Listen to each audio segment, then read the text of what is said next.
Good morning students. एक बार फिर से हम कुछ नया जानने जा रहे हैं।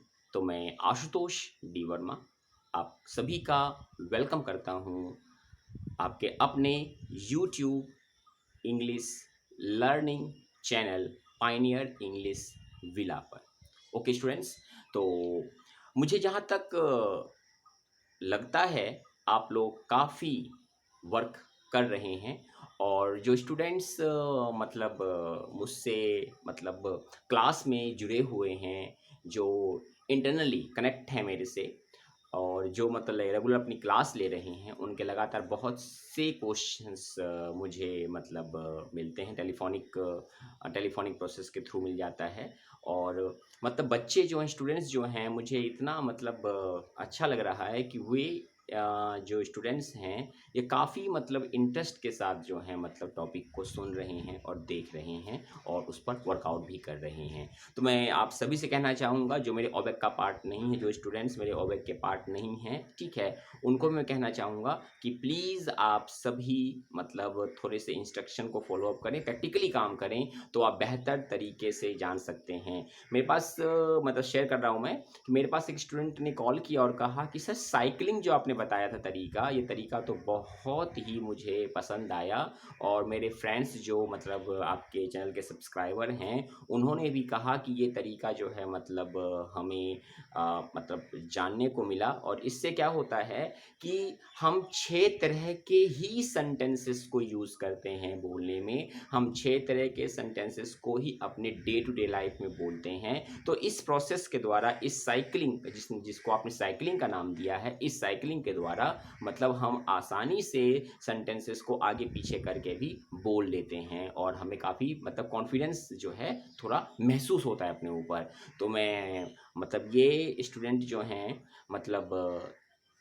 मैं इनसे कहना चाहूँगा कि आपने इस प्रोसेस पर वर्कआउट किया। देखिए, मेरा तो एक ही काम मैं सोचता हूँ करने के लिए कि मैं ईज़ी से ईज़ी सर्विंग वे में आपको बता सकूँ, ताकि आप चीज़ों को समझ सकें, अंडरस्टैंड कर सकें। ये सारी चीज़ें किताबों में, बुक्स में जो हैं लिखी हुई हैं, लेकिन क्या है कि book is a silent teacher. A book can't reply your queries, but a teacher can reply you everything whatever you want to ask from him or her.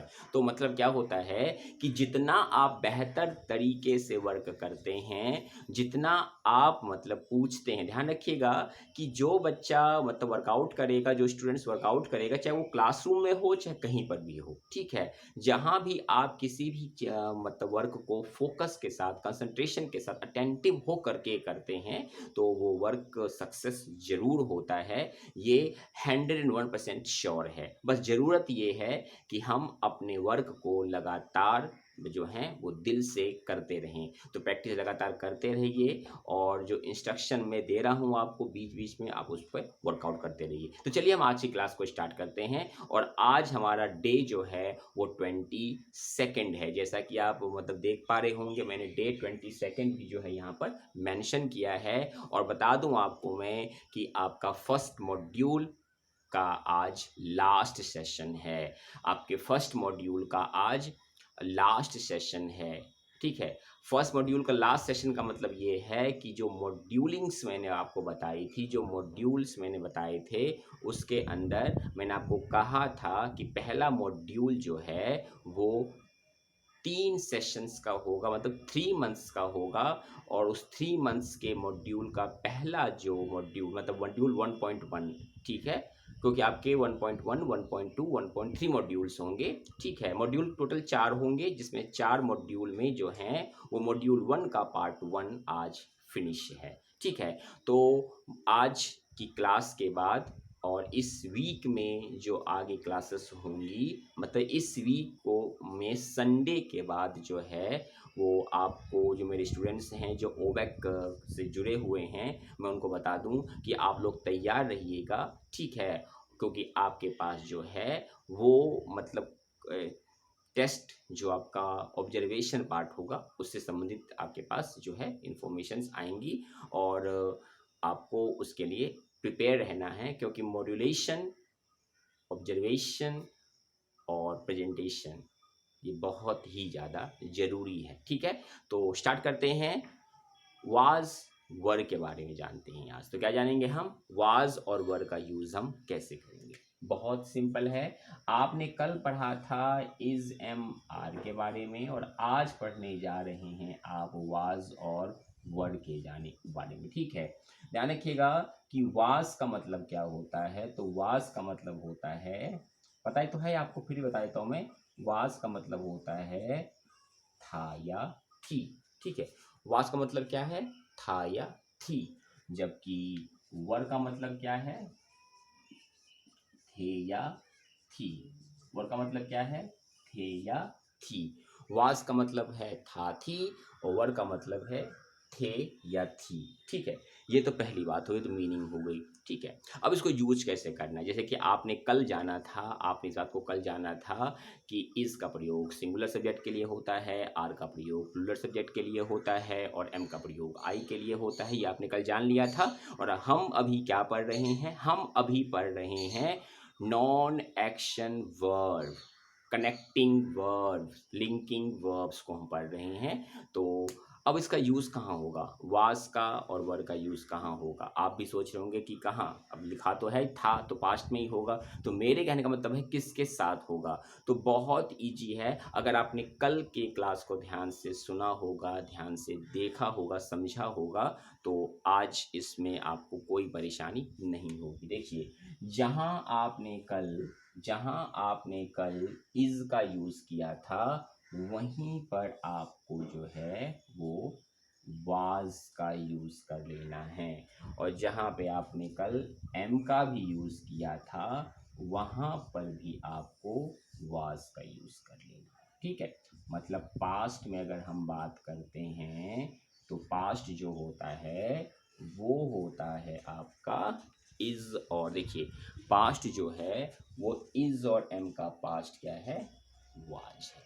Is और एम का पास्ट क्या है? Was है।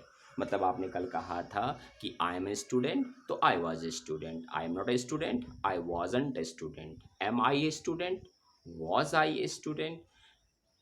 एमंट I student, wasn't I a student. How am I a student.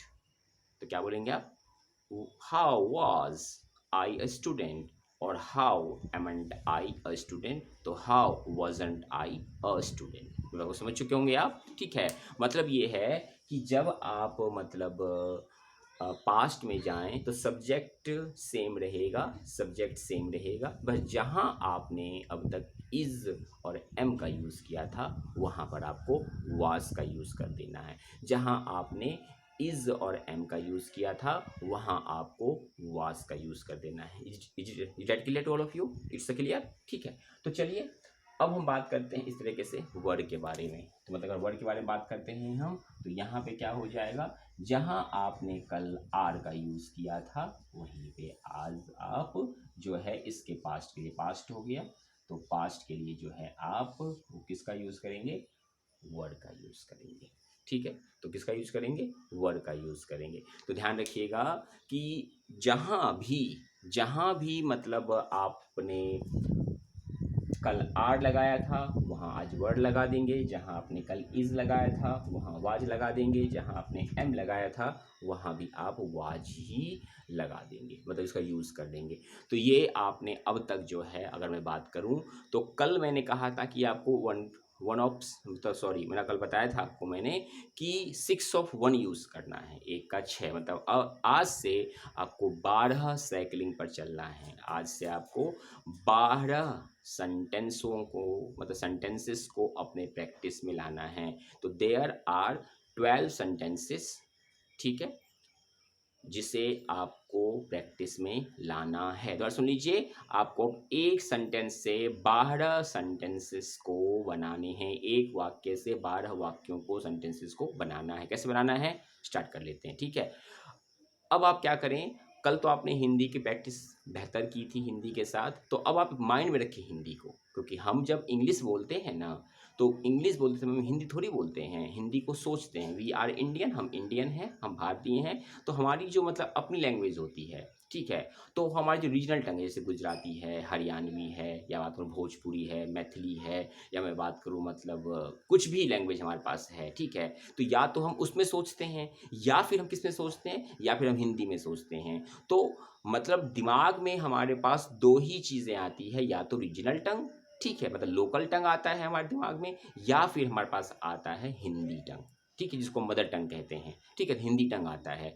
तो अब क्या हमें English बोलना है, तो इसीलिए आज से आपको थोड़ा सा डिफरेंट प्रोसेस का यूज़ करना है। मतलब कल आपने हिंदी के साथ इंग्लिश बोला था, कल मैंने कहा था कि एक सेंटेंस के 6 सेंटेंस करने हैं, तो आपने कल क्या किया था कि एक का आपने जो है पहले हिंदी बोला, फिर आपने इंग्लिश बोला, फिर हिंदी बोला, फिर इंग्लिश बोला, ऐसे आपने 6 बार जो है 6 हिंदी और 6 इंग्लिश के सेंटेंसेस को बोले थे। लेकिन आज से ये बंद, आज से ये सब बंद।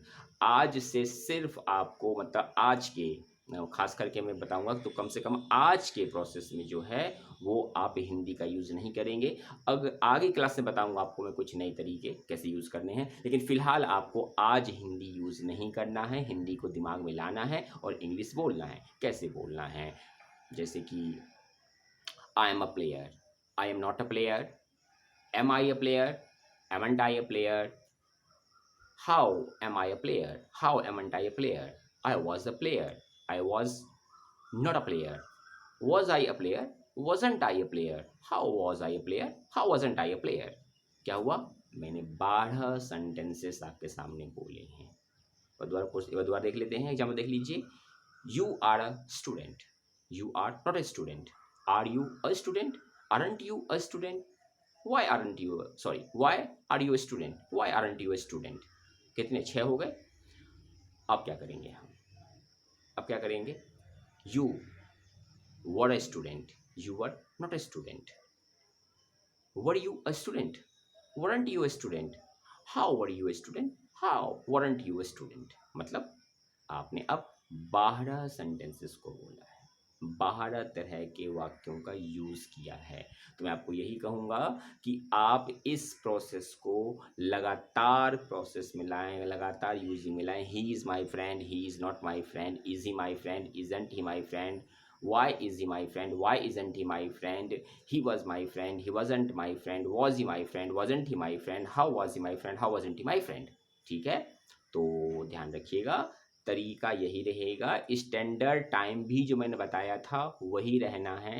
8 मिनिमम 8 से 10 second, maximum 30 second, standard time 15 से 20 सेकेंड। इतने ही देर में आपको ये 12 सेंटेंसेस को कोट कर देना है। अगर आप ऐसा कर पा रहे हैं, ऐसा कर रहे हैं, तो आप बेहतर समझ पाएंगे। तो मुझे उम्मीद है कि मैंने आपको जो तरीका बताया है आप उसको वर्कआउट करेंगे, ठीक है, और उसके ऊपर आप वर्क भी करेंगे। तो आप इस बात का ध्यान रखें, क्योंकि अब हमने जो है अपनी स्पीकिंग क्लासेस को थोड़ा इम्प्लीमेंट करना शुरू कर दिया है, और हमारा 1.1 मॉड्यूल का आज लास्ट सेशन था मतलब क्लास में, और 3 जो आपको क्लासेस इस वीक में और मिलेंगी वो भी आपके मॉड्यूलेशन का ही एक पार्ट होगा, तो वो भी आपके टेस्ट में आएगा। तो मैं कहना चाहूँगा कि आप लोग अपने टेस्ट के लिए प्रिपेयर रहें, और बहुत ही जल्द आपको जो है वो मतलब नोटिफिकेशन मिल जाएगा कि आपका टेस्ट कब होना है, कैसे होना है, ठीक है। तो आप अब तक का जितना भी आपने मतलब लेक्चर अटेंड किया है, वीडियो लेक्चर अटेंड किया है, वो सबको एक बार देखें, रिमाइंड करें, ठीक है, और टेस्ट रेडी रहें। क्योंकि अगर आपने 1.1 मॉड्यूल को परफेक्ट नहीं किया है तो 1.2 में समस्याएं आएंगी, और श्योर आएंगी। तब मतलब शायद मुश्किल हो जाएगा आपको समझना आगे की बातों को। तो मैं चाहूँगा कि जो स्टूडेंट थोड़े से मेरे वीक मतलब सेक्शंस में आते हैं वो थोड़ा ज़्यादा हार्ड वर्क कर लें। आप में से बहुत से स्टूडेंट ऐसे भी वो सब कुछ ये आता हो जो बताया है मैंने, तो वो थोड़ा बहुत देख लें, बाकी कोई प्रॉब्लम नहीं होगी। लेकिन ज़रूरत पड़ती है जो वीक कैटेगरी में आते हैं उनके लिए, तो प्लीज़ मैं कहूँगा कि मतलब आप लोग कनेक्ट रहें, आप लोग जो हैं मतलब अगर प्रॉब्लम आती है तो आप मुझसे पूछें, लेकिन टेस्ट में आपको पास होना है। और मैं एक बात बता दूं आपको कि टेस्ट जब होगा तो वो आपका बहुत ही बेहतर होना चाहिए, क्या होगा इसकी जानकारी मैं आपको आपके रिसोर्सेस चैनल के थ्रू आपको मैं दे दूंगा, कैसे आपका टेस्ट होगा, क्या होगा, ठीक है। तो इतनी बात हम यहाँ नहीं कर सकते हैं, वीडियो काफ़ी लंबी हो जाएगी। चलिए तो हम मिलते हैं नेक्स्ट सेशन में, नेक्स्ट क्लास में। और आज का वर्ड ऑफ द डे मैं तो भूल रहा था, मतलब ठीक है। तो आज का जो हमारे पास वर्ड है वो वर्ड क्या है, क्या होना चाहिए, तो सोचिए जरा। तो आज का जो हम वर्ड लेने जा रहे हैं वो है वार्डरोब। आपने वार्डरोब सुना होगा, ठीक है। तो अलमारी को हम वार्डरोब कहते हैं, ठीक है। तो एक कबर्ड होता है, एक वार्डरोब होता है। अब दोनों में अंतर क्या है बताऊंगा आपको मैं किसी और दिन क्लास में। फिलहाल आपको वार्डरोब है अलमारी, ठीक है, जहाँ हम कपड़े रखते हैं। ओके, तो let's meet in the next class. लेकिन प्रैक्टिस करते रहिएगा, जो मैं तरीका बताया है उसको अपनाते रहिएगा। तो I think that you can do better and make your self better. And अपना सपना जो आपका है कि हम अच्छे स्पीकर इंग्लिश में बन सकें, इंग्लिश अच्छे तरह से स्पीक कर सकें, तो वो आप कर सकते हैं, ठीक है। चलिए मिलते हैं नेक्स्ट क्लास में। Till then have a great day to all of you. Okay, bye.